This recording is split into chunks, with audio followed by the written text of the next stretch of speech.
Hello friends, how are you? I hope you all are doing great. So let's start new topic of semi-final as well as semi-final SFM. That is forex. Forex means foreign exchange risk management. Okay, write the लेते हैं पहले topic का foreign exchange risk management.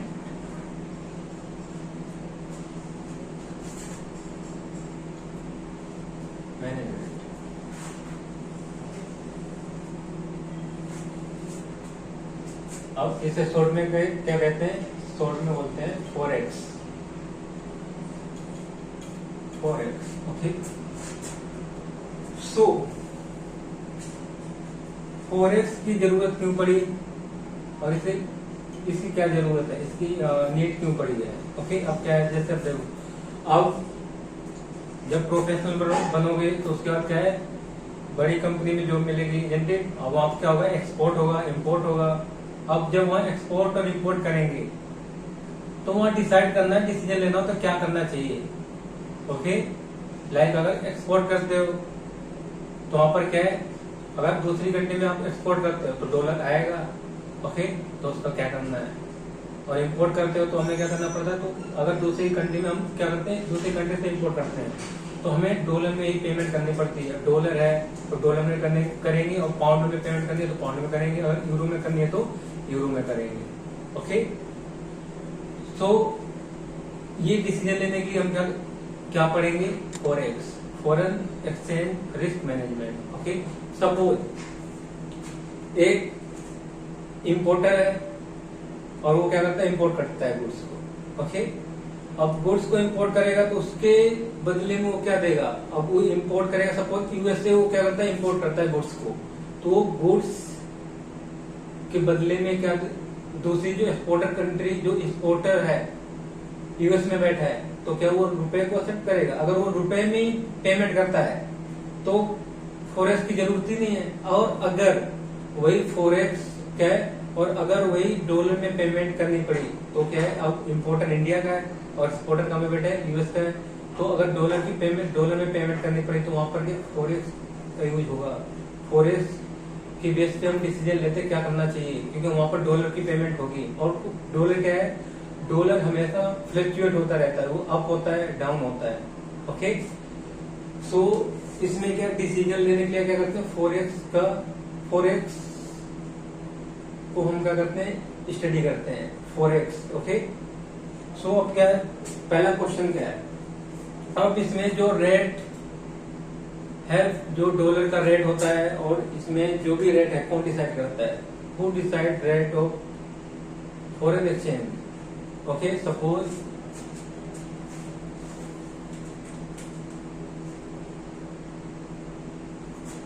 अब यहाँ पर क्या है, foreign exchange rate कौन डिसाइड करता है, मेन पॉइंट ये है। ओके, और उससे पहले फॉरेन एक्सचेंज और जो फॉरेन करेंसी है उसे सेल बाय कौन करता है, आरबीआई करता है या कोई और है।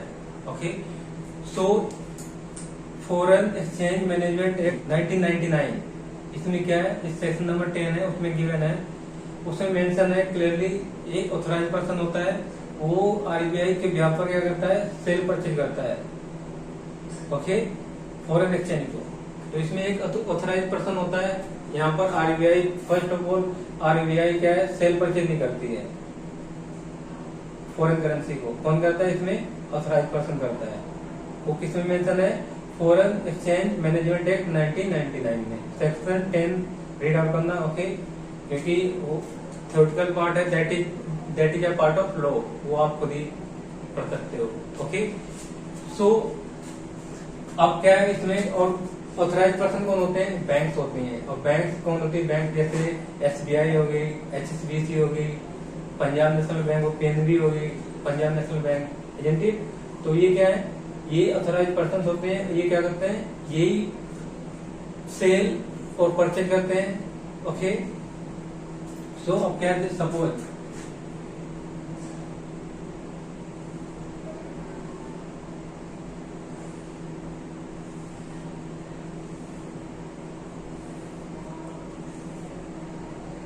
ये है SBI। ओके, ये SBI। और दूसरी बैंक है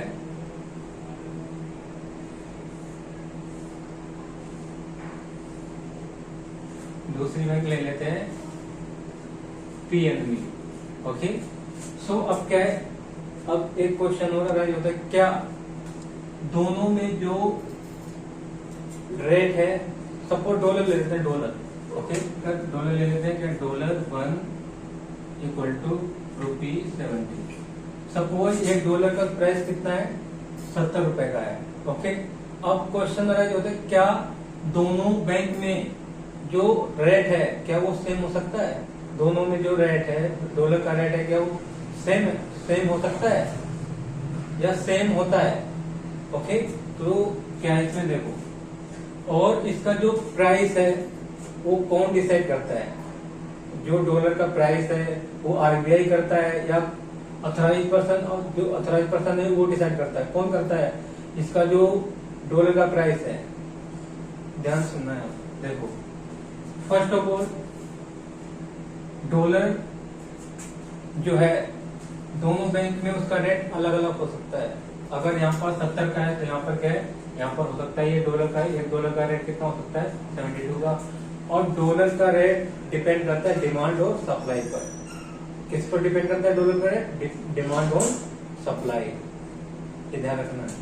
so it is depend on demand और सप्लाई। सपोज ये 70 का है, अब क्या है, अब मोस्टली जो एक्सपोर्टर इंपोर्टर है वो कहाँ पे, जो इंपोर्टर है वो कहाँ पे जाएंगे बैंक में डॉलर परचेज करने? कौन सी बैंक में जाएंगे? वो इस बैंक में जाएंगे या इस बैंक में जाएंगे? ऑफकोर्स वो जाएंगे SBI में, क्योंकि यहाँ पर डॉलर कितने का मिल रहा है, 70 का, वहां पर मिलेगा 72 रुपए का।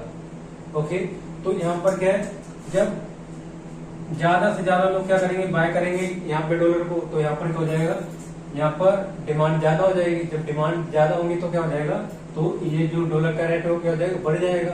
ओके, इन दोनों की जो दोनों बैंक में है जो कुछ ही हद तक क्या होता है, डिफरेंट होता है रेट,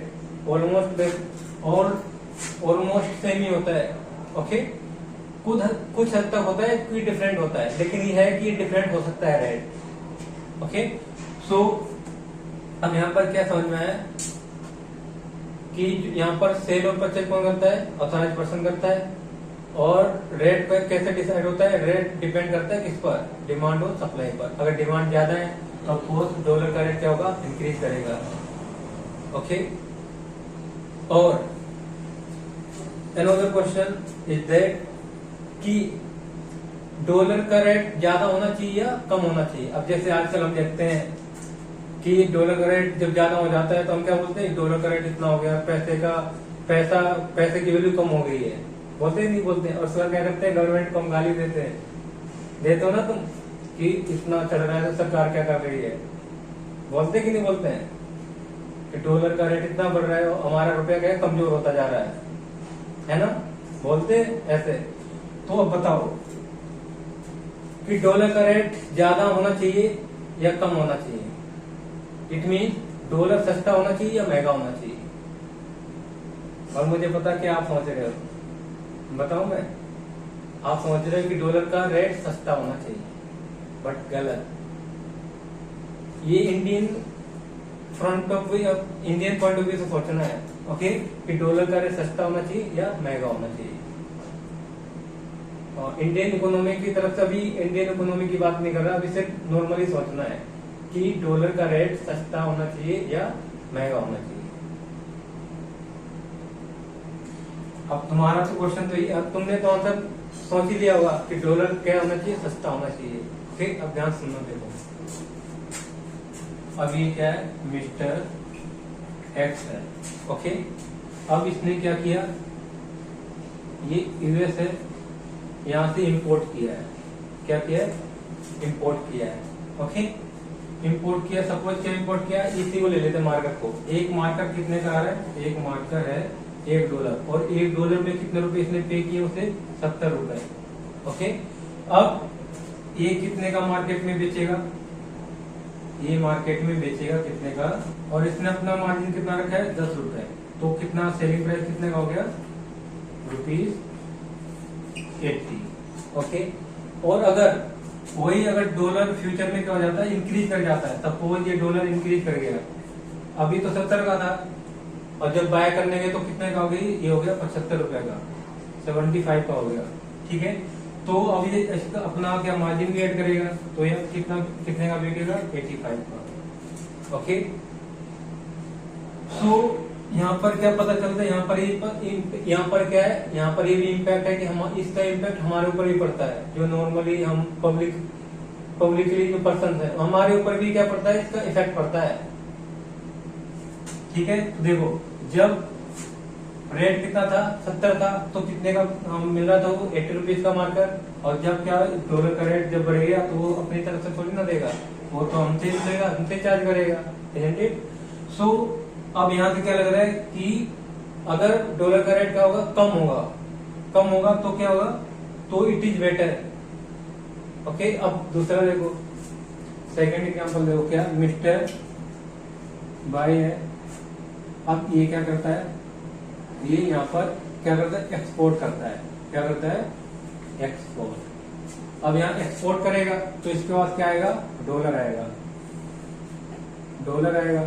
ओके, अब डॉलर आएंगे, सपोज यहाँ पर भी मार्कर ही ले लेते हैं। ठीक है, डॉलर आएगा, जब अब इसके पास क्या आएगा, डॉलर आएगा, एक्सपोर्ट करेगा, और $1 कितने का है, ₹70 का।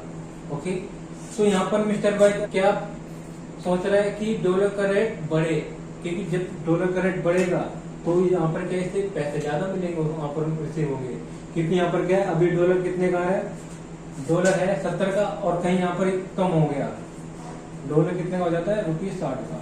तो यहाँ पर इसे क्या है, रिस्क है, यहाँ पर लॉस है, इसके लिए क्या हो जाएगा, ये लॉस हो जाएगा। ओके, तो अब यहाँ पर देखो क्या है, अगर एक्सपोर्ट करते हैं तो एक्सपोर्टर क्या सोचेगा कि डॉलर का रेट बढ़े, और अगर इम्पोर्टर के पॉइंट ऑफ व्यू सोचेंगे तो क्या है, इम्पोर्टर क्या सोचेगा कि डॉलर का रेट क्या हो, कम हो। ओके, सो यहाँ पर क्या है, यहाँ पर अपोजिट है, यहाँ पर क्या है, एक इम्पोर्टर ये सोचेगा कि उसका क्या है, उसे कम पैसे देने पड़ेंगे, क्योंकि अब यहाँ पर अगर 70 का है तो 70 रुपए देने पड़ेंगे, अगर डॉलर का रेट बढ़ गया तो 75 रुपए हो गया, तो 75 रुपए उसे पे करने पड़ेंगे उसकी जगह। ओके, सो अब इस पे क्या समझ में आता है कि ये डिपेंड करता है किसके ऊपर, अगर ये एक्सपोर्टर और इम्पोर्टर पे डिपेंड करता है कि डॉलर का रेट बढ़ना चाहिए और कम होना चाहिए। अब बात करते हैं from the point of view economy के पॉइंट ऑफ व्यू से। ओके, अब क्या है, इसका इकोनॉमी पर क्या इफेक्ट पड़ता है। अब 11th क्लास में भी हमने इकोनॉमी पढ़ा है कि अगर एक्सपोर्ट कर, हमारे लिए एक्सपोर्ट बेटर है या इम्पोर्ट बेटर है।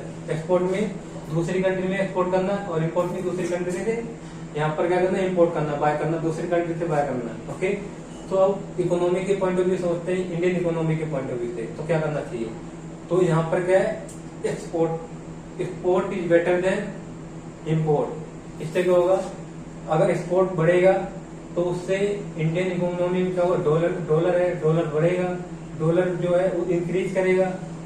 इंक्रीज मतलब डॉलर जो यहाँ डॉलर का जो भंडार है, भंडार का मतलब क्या हो गया, जो डॉलर ये अपने पास क्या करते हैं, इकट्ठा करके रखते हैं, है ना, तो उसमें क्या होगा, इंक्रीज होगा।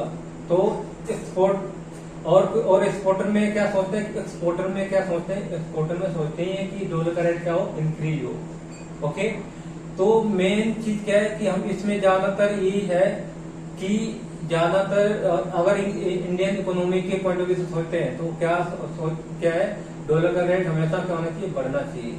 ओके, अगर एक्सपोर्ट करते हैं तो एक्सपोर्ट। ओके, अब इससे क्या है, जीडीपी भी क्या होगी, इससे मजबूत होगी जब एक्सपोर्ट बढ़ेगा। ओके, तो ये था क्या, अगर क्या करते हैं, एक्सपोर्ट करते हैं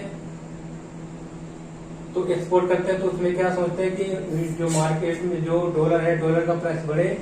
ओके, जो ज्यादा बढ़ेगा तो उसे ज्यादा प्राइस, ज्यादा मनी रिसीव होगी। ओके, और इम्पोर्टर में क्या है, इसमें ये सोचेंगे कि अगर डॉलर का रेट कम हो तो उसे कम पैसे देने पड़ेंगे। ओके, सो ये कंसेप्ट है पूरा फॉरेन एक्सचेंज का।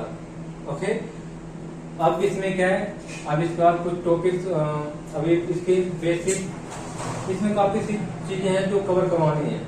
लाइक अभी तो बेसिक चलेगा कम से कम 4-5 क्लासेस में, तो इसको जो पूरा ब्रॉड स्ट्रक्चर है इसी को समझने के हम क्या करते हैं, फॉरेक्स को पढ़ते हैं। ओके, सो अब क्या करना है, वीडियो पॉज करो, अगर लिखना चाहो इसे लिख सकते हो। ओके, और इसके बाद फिर इसमें जो टॉपिक्स हैं वो टॉपिक्स लिखवाऊंगा। फर्स्ट टॉपिक में क्या कवर करवाना है, सेकंड में क्या कवर करवाना है, थर्ड में क्या कवर करवाना है। ओके, टॉपिक वाइज चलेंगे। तो पहले इससे अगर लिखना है तो लिख लो, ठीक है।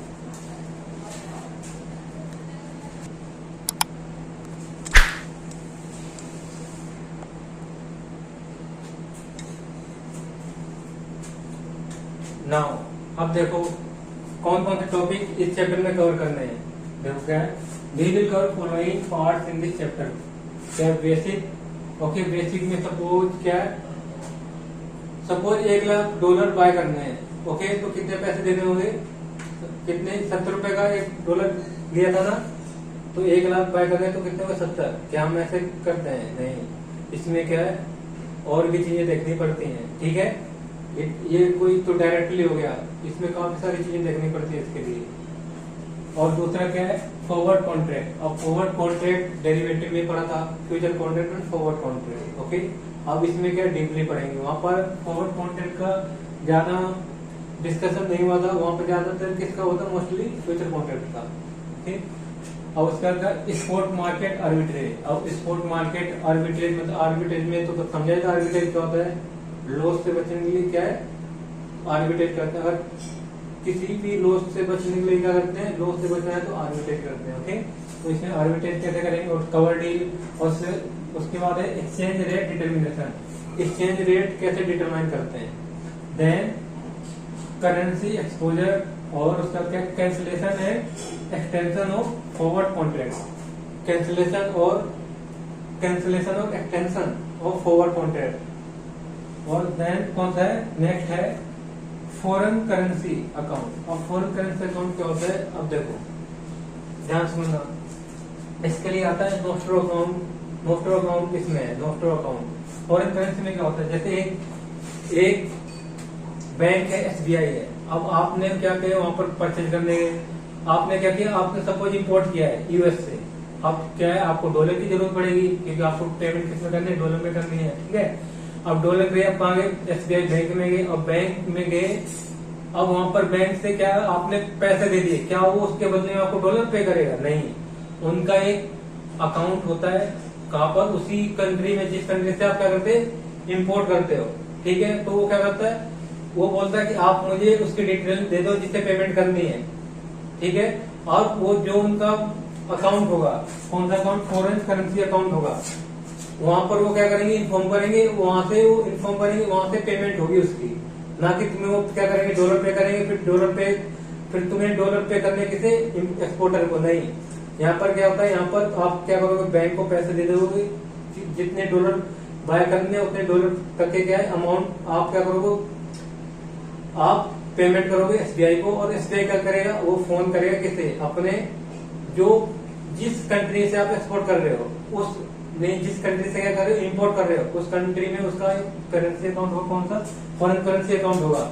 वहां पर उससे क्या, उसमें क्या उसके डॉलर डिपॉजिट्स होते हैं, इसीलिए होते हैं कि पेमेंट करने के लिए। ओके, अब वो वहां पर क्या करेंगे, फोन कर देगा कि इस बंदे को क्या करना है, पेमेंट करनी है, वहां से पेमेंट हो जाएगी। बस ये इसमें उसी को बोलते हैं नोस्ट्रो अकाउंट। ओके, तो पहले इतना लिख लो, फिर उसके बाद नेक्स्ट प्रोसीड करते हैं। और इसमें देखो सबसे टफ बोले तो कौन सा टॉपिक है इसमें, इन 8 में से सबसे टफ कौन सा है, बताओ। बेसिक। अगर बेसिक आ गया फिर इसमें कुछ है ही नहीं, फॉरेक्स में सिर्फ बेसिक को समझना है अच्छे से, और बेसिक के लिए कम से कम 4 to 5 क्लासेस लगेंगी। ओके, सो पहले क्योंकि किसी चीज को कुछ बनने के लिए क्या है, अपनी क्या एक नींव रखनी पड़ती है, मतलब नींव, जैसे अगर घर बनाना है तो उसकी क्या नींव को मजबूत करते हैं कि नहीं करते हैं, सेम लाइक दैट फॉरेक्स को पढ़ने के लिए हमें क्या करना, बेसिक पे पकड़ ज्यादा जरूरी है। ओके, तो बेसिक पर ज्यादा ध्यान देना है। अगर बेसिक क्लियर हो गया ना तो कुछ रहा ही नहीं इसमें, फिर खत्म है, सारे टॉपिक जल्दी से खत्म हो जाएंगे उसके बाद। तो बेसिक पे ज्यादा ध्यान देना है। ओके, सो अब इसे लिख लो वीडियो पॉज करके जल्दी से।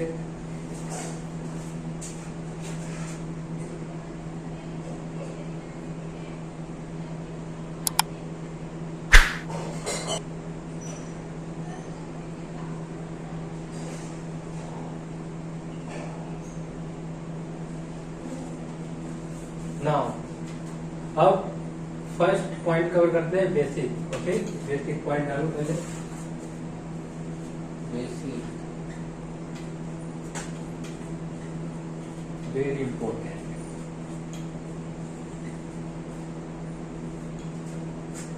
ओके, देखो अब बेसिक में क्या है, फर्स्ट पॉइंट है एक्सचेंज रेट। अब एक्सचेंज रेट क्या होता है? एक्सचेंज रेट क्या होता है, देखो ध्यान से देखना क्या है। $1 रुपीज कितना है? 70। ओके, और वही अगर करते हैं पाउंड,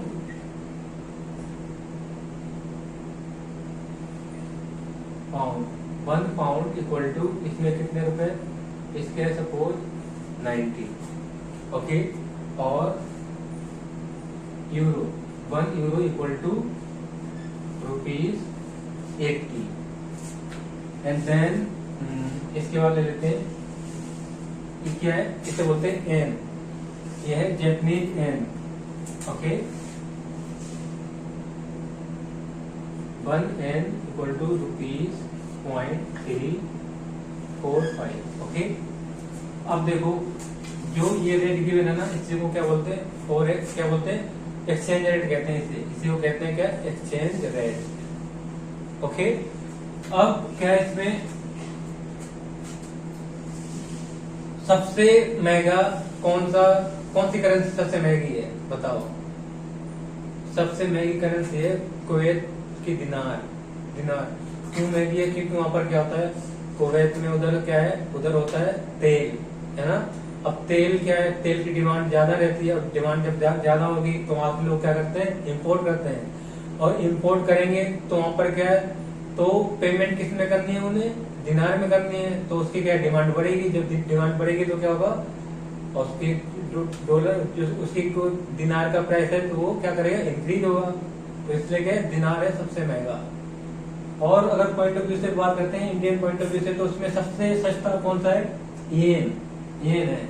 ओके, और इसमें क्या है, कुछ करेंसीज के नाम याद रखने हैं तुम्हें, क्योंकि करेंसी तो बहुत सारी होती है, बट ये कुछ करेंसीज हैं जिसमें क्या है, जिसमें क्वेश्चन बन के आएगा। ओके, तो ये क्या डॉलर है, ये है पाउंड, और ये क्या है यूरो, ये है येन, जैपनीज येन। ओके, अब इसमें देखो सबसे महंगा क्या है? पाउंड है, उसके बाद क्या है? पाउंड के बाद है यूरो, और यूरो के बाद है डॉलर, फिर आता है रुपीज के बाद है जैपनीज येन। ओके, अब क्या है, और इसमें क्या है, 2 टाइप से क्वेश्चन में दे रखा होगा प्राइस। दो तरह से बन सकता है क्या इसमें नंबर? पहले तो ये डायरेक्ट ये बन गया क्या है, डॉलर, $1 में कितने रुपए होंगे, $1 में कितने पैसे देने पड़ेंगे अगर क्या करते हैं, इम्पोर्ट करते हैं, और 1 पाउंड में कितने पैसे देने पड़ेंगे अगर इम्पोर्ट करते हैं। ओके, और अगर 1 यूरो में कितने पैसे लगेंगे अगर यूरो है तो। ओके, और क्या है, अगर येन है तो उसमें कितने रुपए लगेंगे? इसमें लगेंगे कितने पैसे? $0.345। ओके, अब क्या है, दूसरा क्या हो सकता है, इसको साइड में लिखते हैं नीचे। और क्या हो सकता है, देखो ₹1, $1 में कितने डॉलर पे करने पड़ेंगे? $1 में अगर निकालते हैं कि $1 में कितने पैसे, कितने डॉलर बनेंगे, $1 में कितने डॉलर बनेंगे, अगर वो निकालना है तो ऐसे निकालना है। ओके, $1 में कितने पैसे बनेंगे, कितने रुपए बनेंगे? देखो कैसे करेंगे, मतलब $1 में कितने डॉलर बनेंगे। ओके, तो क्या करना है, इस पे क्या करते हैं, इसमें 1 से डिवाइड कर देते हैं 70 को। ठीक है, कैसे 1 डिवाइड बाय 70, तो क्या निकल के आ जाएगा, $1 का प्राइस निकल के आ जाएगा। मतलब $1 में कितने डॉलर बनेंगे? देखो कितने डॉलर बन रहे, 0.1 नहीं आएगा, 0.143 ले लेते हैं राउंड ऑफ में, इतना बन रहा है। ओके, अगर ₹1 में पता करना है कितने डॉलर बनेंगे, तो कितना निकल के आया, ₹1 इक्वल टू $0.0143। ठीक। और वैसे निकालना है क्या, पाउंड, एक रुपए में कितने पाउंड बनेंगे, अगर वो निकालना तो क्या करेंगे, ₹1 इक्वल टू पाउंड। तो कैसे करोगे, तो 1 को डिवाइड कर दो किससे, 90 से, तो कितना आ गया, 0.0111। ओके। वैसे अगर निकालना है इसका यूरो का मतलब ₹1 में कितने यूरो बनेंगे, ₹1 में, तो यूरो का भी कर लो, तो 1 से डिवाइड कर देंगे, 1 डिवाइड बाय 80, तो कितना होगा ये, 0.0125। ओके। अब ₹1 में कितने n बनेंगे वो भी निकाल लो, ₹1 में पता करना है कि n कितने बनेंगे, n, तो क्या करना है, 1 डिवाइड बाय कर दो, क्या 0.345। ओके। 2.899। ओके, तो ये आ गया निकल के। ठीक है। इसमें क्या है, ऐसे दो तरह से रेट को प्रेजेंट कर सकता है, क्वेश्चन कर सकते हैं। ओके। तो अगर इसकी बात करें, इस पोर्शन की, इसे बोलते हैं डायरेक्ट कोट, डायरेक्ट कोट कहते हैं, और इसे बोलते हैं इनडायरेक्ट कोट। क्या बोलते हैं इसे, इनडायरेक्ट कोट। ओके। अब क्या है, अब लिख लेते हैं इसकी डेफिनेशन एक्सचेंज रेट की। ओके। फिर उसके बाद डायरेक्ट कोड और इनडायरेक्ट कोड भी दिखाऊंगा डेफिनेशन। पहले जो क्या है, exchange rate mean price of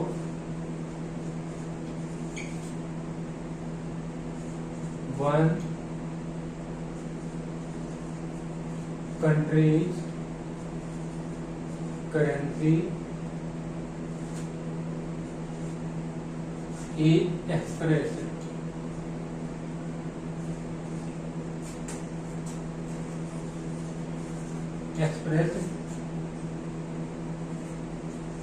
in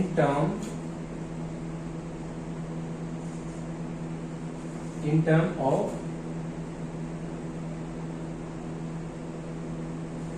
another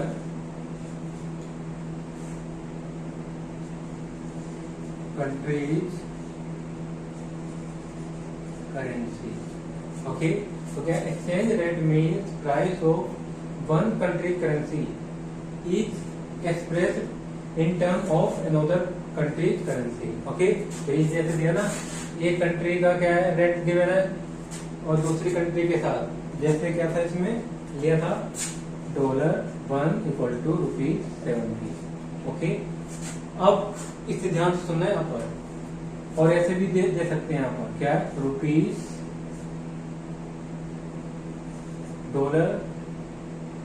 bye dollar equal to, क्या यहाँ रुपीस नहीं देगा, सिर्फ 70 लिखा होगा, 70। तो इसका मतलब क्या है, इसका मतलब इट मीन्स क्या है, it means $1 equal to ₹70। Okay. यहाँ पर जो बेस करेंसी है, बेस करेंसी, उसे क्या मानेंगे, उसे 1 मानेंगे। ओके, ये ध्यान रखना है। और अगर वो किस में दिया हो, ISO कोड में दिया हो। ISO कोड का मतलब क्या है, यहाँ पर जो इसमें कोड होते हैं कुछ, देखो क्या है, जैसे ले लो, क्या ले लेते हैं, जैसे ले लिया मैंने, ये हो गया एग्जाम्पल 1 ले लो, एग्जाम्पल 2। ISO कोड में क्या हो गया, देखो सपोज ये गिवन है किसमें, पाउंड 1 इक्वल टू ₹90। ओके, ₹90।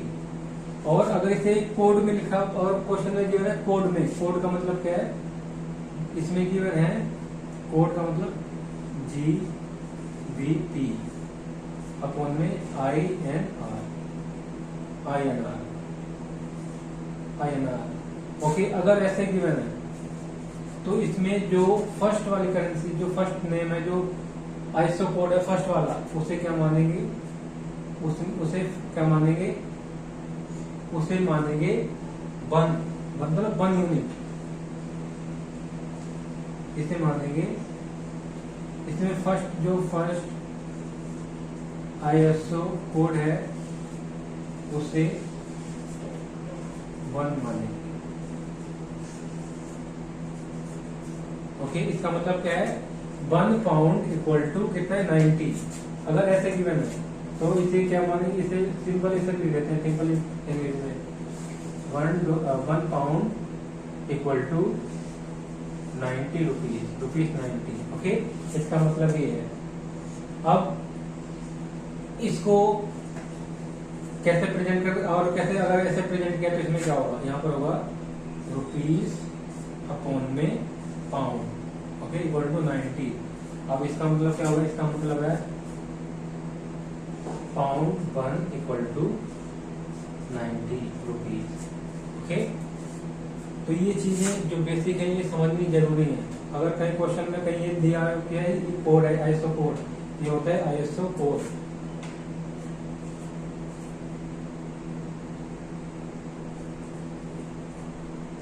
और डॉलर है तो यूएसडी हो गया उसका आईएसओ कोड। ओके, और क्या है, एन है, एन का क्या होता है, इसका होता है जेपीवाई, जैपनी एन। ओके, अब इससे क्या करना है, वीडियो पॉज कर लो, पहले इतना लिख लो, फिर उसके बाद आगे प्रोसीड करते हैं। इसकी काफी सारी बनाने प्रॉब्लम्स, इसलिए पहले तो ये समझना है अच्छे से।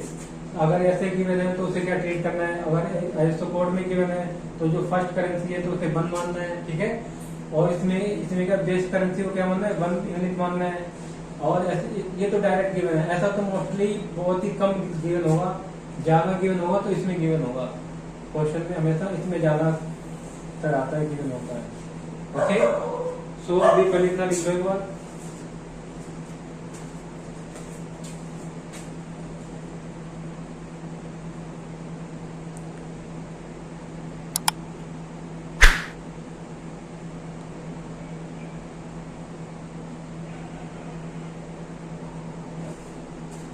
अब देखो यहाँ पर क्या कुछ एग्जाम्पल है, उसके थ्रू समझते हैं। ओके, कैसे कैसे एक्सप्रेस कर सकते हैं क्वेश्चन में अगर कोई एक्सचेंज रेट गिवन है। ओके, तो देखो क्या है, एग्जाम्पल नंबर 3, अगर क्या गिवन हो, इसका मतलब क्या, इसका तो सिंपल है, क्या 1n इक्वल टू रुपीज कितने हैं, 0.345। ओके, तो इसका मतलब इसमें क्या, कैसे कैसे इसे एक्सप्रेस कर सकते हैं। एक तो क्या हो गया, एक हो गया रुपीज अपॉन में एन। ओके, इसका मतलब क्या है, इसमें आएगा 345। इसका मतलब सिंपल है, क्या इसका मतलब n1 equal to rupees 0.345। Okay, ये चीजें आनी चाहिए आपको। और इसमें और क्या हो सकता है, और हो सकता है जेपीवाई,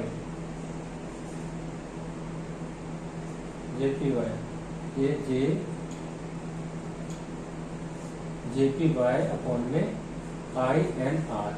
अब इसमें क्या बोला था, जब आईएसओ कोड गिवन हो तो उसका फर्स्ट वाला जो आईएसओ कोड होगा उसी को क्या मानेंगे, 1 मान देंगे। तो 1 मानेंगे तो इसका मतलब क्या हो गया, 0.345। इसका मतलब किसका रेट गिवन है, एन का रेट गिवन है, n1 equal to rupees 0.345। Okay, एक तो ये हो गया। और अगर अब क्या है, अब नेक्स्ट एग्जांपल देखो, इसमें क्या लिखा, यूएसडी अपॉन में कितना है, बेस करेंसी उसकी जीबीपी। इससे इसका मतलब क्या, ये पाउंड है, पाउंड का आईएसओ कोड है, ये पाउंड का, जर्मन बेस्ड पाउंड, इसका क्या है,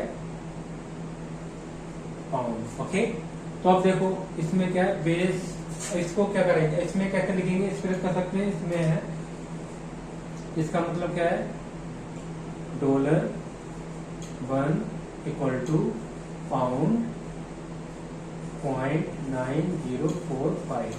ओके, और कैसे कर सकते हैं, और इसमें कर सकते हैं पाउंड और बेस में क्या आ जाएगा डॉलर, क्योंकि अब इसमें अगर ऐसे दिया है किसी सिंबल में दिया है तो सिंबल में क्या लेते हैं, जो बेस करेंसी है बेस वो क्या उसे बनवाते हैं, ठीक है। तो इसका मतलब 0.9045, तो इससे क्या कर सकते हैं, जब सीधा डायरेक्ट क्या हो जाएगा, इसका मतलब क्या है, it means $1 equal to pound 0.9045। Okay, तो ये समझाया था मैंने। जब क्या सिंबल्स में गिवन हो तो सिंबल्स में जो बेस करेंसी है उसे बनवाते हैं, और जो अगर इसमें कोड में गिवन हो तो उसमें फर्स्ट वाली जो करेंसी का कोड गिवन है उसे बनवा देंगे। ओके, ये 99.9 कितने 99.9% में क्या होगा, ये करेक्ट होगा। और वो जो पॉइंट कुछ बचा है वो अभी डिस्कस करेंगे उसके बाद में भी। ओके, अब यहाँ पर देखो, यहाँ पर क्या गिवन है, पाउंड में एन कितना है, एन अपॉन में कितना है डॉलर। तो यहाँ पर क्या है, तो यहाँ बेस करेंसी क्या हो जाएगा, बनवा लेंगे, और एन क्या हो गया, इसे एन हो जाएगा। तो सिंपल क्या करेंगे, सिंपली इसे लिखते हैं, सिंपली करेंगे तो क्या हो जाएगा, $1 इक्वल टू एन 125.90।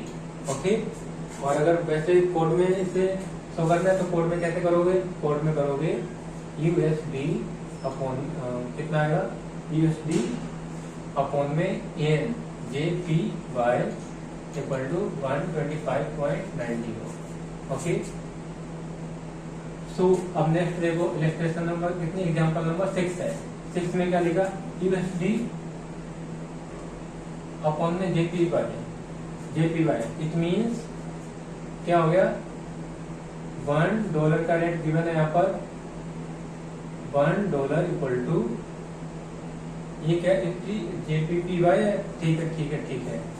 तो यहाँ पर क्या है, $1 इक्वल टू एन कितना हो गया, एन हो गया 93.50। ओके, अब यहाँ पर देखो और क्या है, और कैसे एक्सप्रेस कर सकते हैं, और कर सकते हैं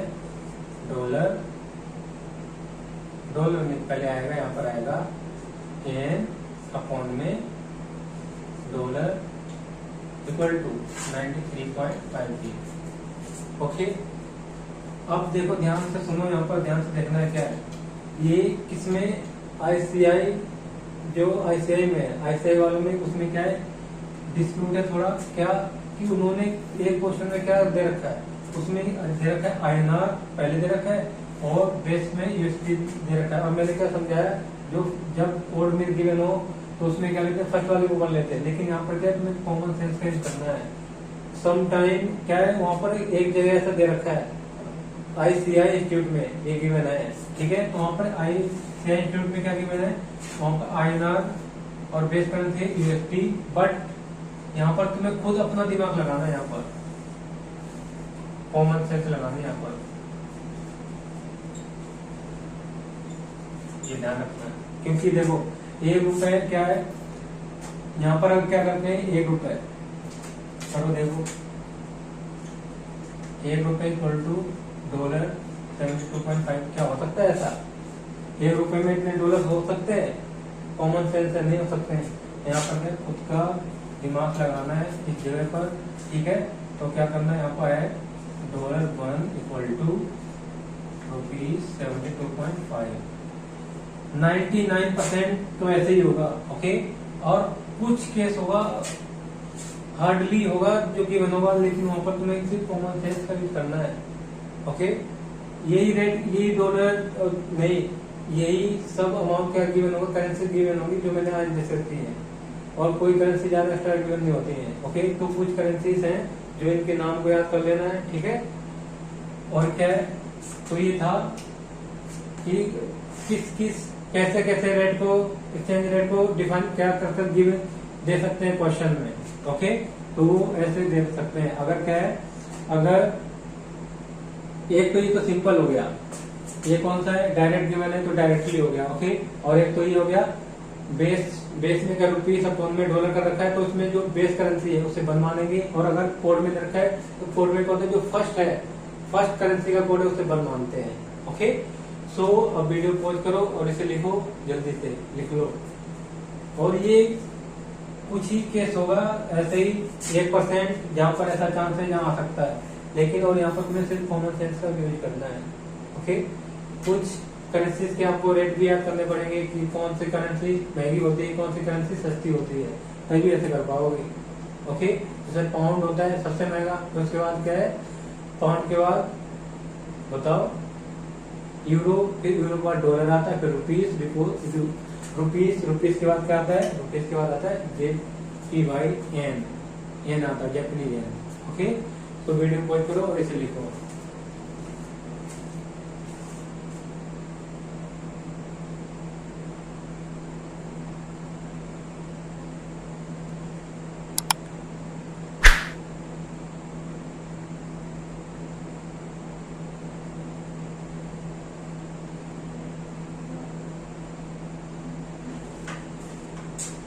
अब बात करते हैं किसकी, डायरेक्ट कोट और indirect coat.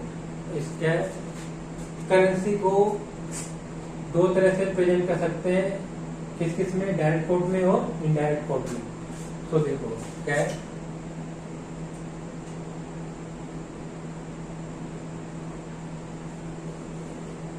Currency is presented in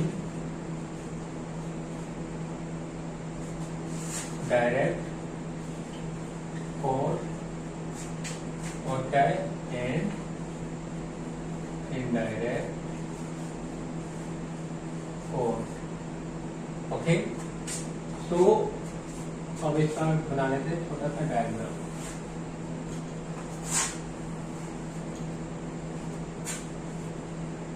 direct quote और क्या है, इनडायरेक्ट कोट। अब देखो डायरेक्ट कोट में क्या होता है, डायरेक्ट कोट इसमें सिंपल है क्या, रुपीज $1 इक्वल टू ₹70। ओके, और इसे कैसे लिखेंगे, direct quote means direct quote means unit of 1 unit of, पहले कहेंगे 1 unit of foreign currency is worth how many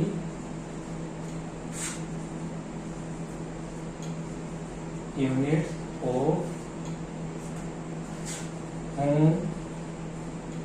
यहाँ इंडियन करेंसी नहीं ले सकते हैं क्योंकि यहाँ पर कभी कभी अदर कंट्रीज की करेंसीज में दिया होगा। ओके, वहां तुम्हें अलग करना पड़ेगा, तो यहाँ पर इंडियन करेंसी नहीं करेंगे। यहाँ पर होम करेंसी कर सकते हैं और क्या कर सकते हैं, domestic currency, domestic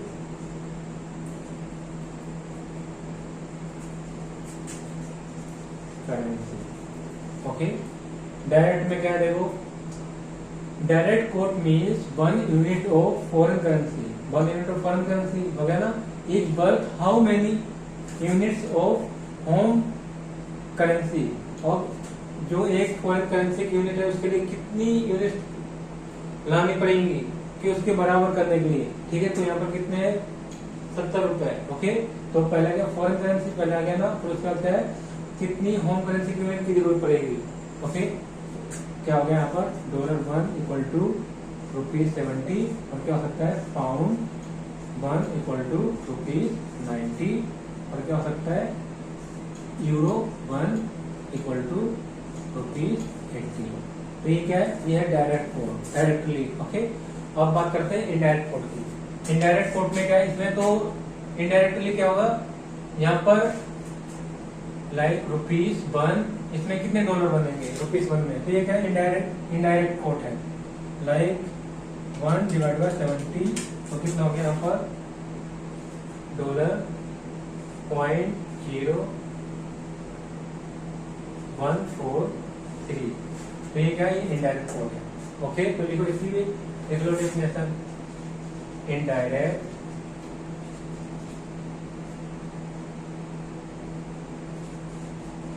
quote means one unit of, अब यहाँ पर 1 unit of home currency, home और domestic currency is worth how many units of foreign currency.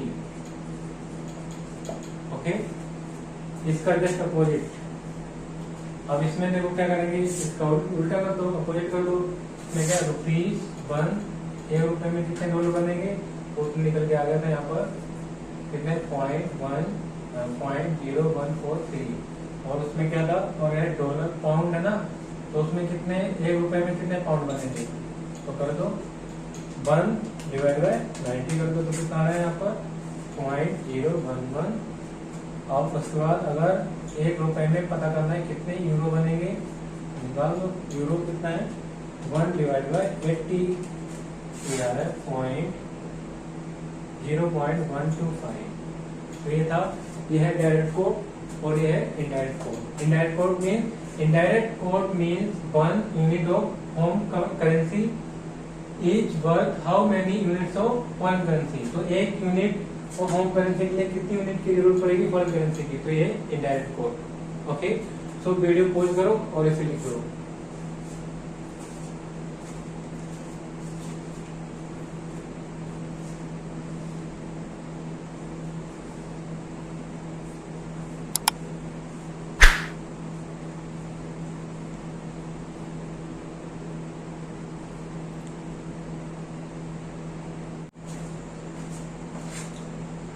So I think it is enough for today. Okay, आज के लिए इतना ही काफी है। अब नेक्स्ट क्लास में यहीं से कंटिन्यू करेंगे। और बेसिक का आना बहुत जरूरी है फॉरेस्ट के लिए, क्योंकि बेसिक क्या नींव है उसकी फॉरेस्ट की। अब नींव जब मजबूत होगी तो आगे तो पकड़ बनती चली जाएगी।